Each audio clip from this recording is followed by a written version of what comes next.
Greetings, ladies and gentlemen, and welcome to today's edition of Read T-Boss, where I take old stories I've narrated and update into modern audio standards. This particular story is called A Capacity for Violence, written by Sand Trout. Humans. I love them, but they terrify me. It's not their armies or governments. Those are held on such a tight leash that you know, more or less, when and why they go to war. If anything, it's weird how determined they are to make sure that you know exactly why they've declared war. That's kind of besides the point, though. Here's why humans terrify me. You probably heard about the attack on the Luminal Ascendance Casino by the click-tack terrorist group Chitinous Supremacy. I was there with my mate. We were on vacation and enjoying our accommodations in the hotel when the first bombs detonated. The panic was almost instantaneous, and the crack of kinetic weapons fire didn't help. Instincts can be a son of a singularity in these kinds of attacks, and I barely remembered enough of my militia training to not crawl into the darkest alcove I could find. As it was, I had to drag my mate out from under the bed. My stress hormones must have been turned up to 11 by then, because I left marks on their arm that required stitches afterwards. We ran into the emergency lit hall, and I saw the first hint of human terror. One of the human guests wasn't running, but knocking on doors and directing the stunned occupants towards the emergency exits. He saw me with my mate and waved us in the same direction. I looked back as I reached the emergency stairs to see the human running down the hall with a pair of young kith in his arms. Their parents were nowhere to be seen. I held the door open just long enough for him to get through, but I saw a black bouncing object that stirred militia training scenarios in my memories and slammed the door shut behind him just as the shockwave of the fragmentation grenade nearly rattled my teeth free of my head. There was nothing currently blocking our path down, but he looked down the emergency stair before turning around, hit Juvenile still in his arms, and charged up the stairs. "Up! We have to go up!" I heard him call, and my mate and I scrambled after him, not understanding why, until the panic screams below us were joined with a snap of hypersonic projectiles.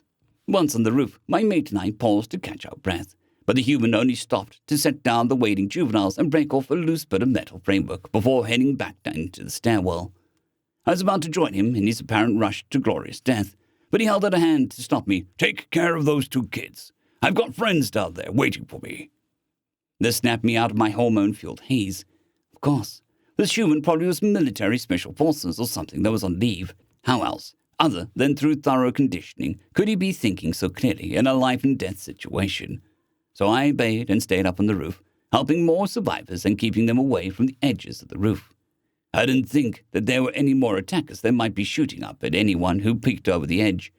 But without an immediate threat, I was able to reason out that it was safer to be certain. I noticed several survivors were covered in green blood that couldn't be their own.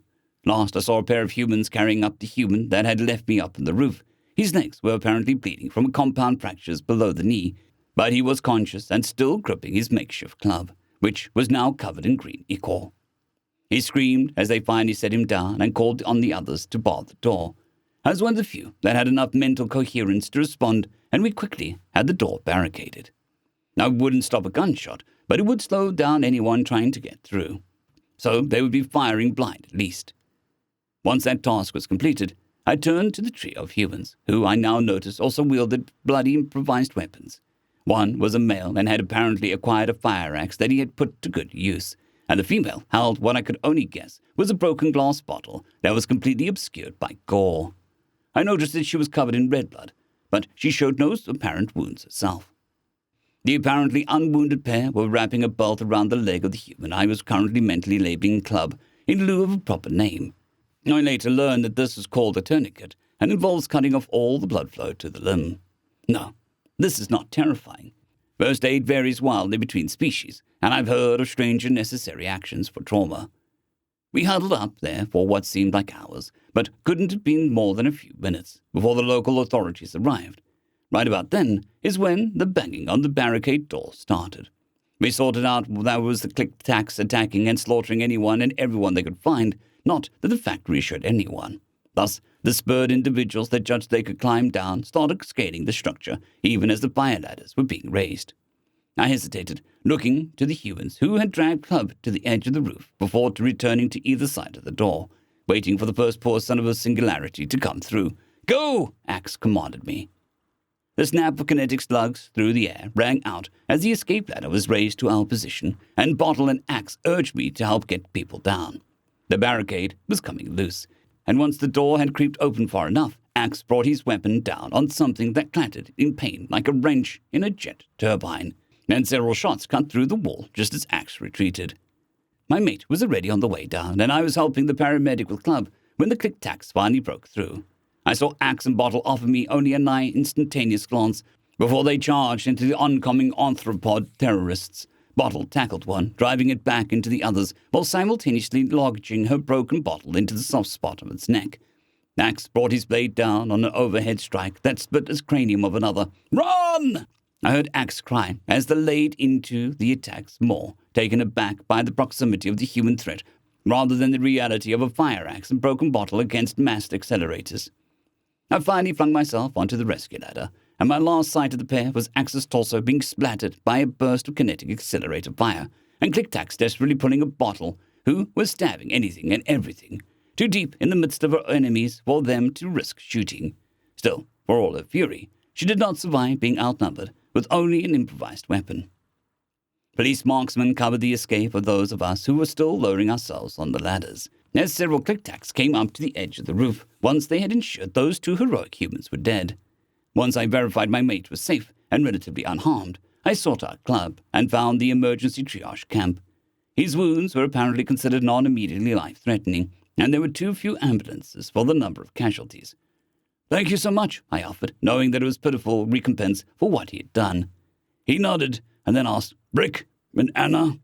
I hesitated before answering, astonished for his ability to even consider the situation outside his wounds.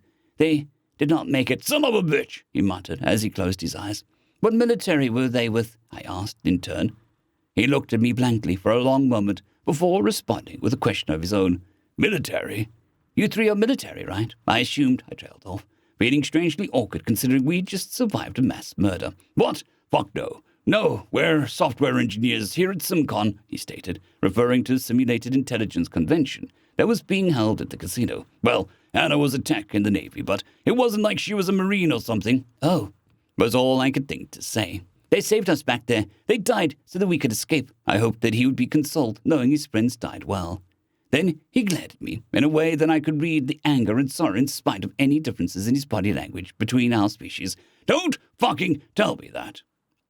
It was then that I realized that his friends dying so that he could live hurt him more than the fractured bone in his leg. He and his friends were regular civilians with no particular training. They had charged repeatedly into gunfire with no more than improvised weapons. Two fought knowing their certain deaths would only buy seconds for the rest of us, and the one that survived resented that he survived because his friends died. That is why I love humans, but they terrify me. End of story.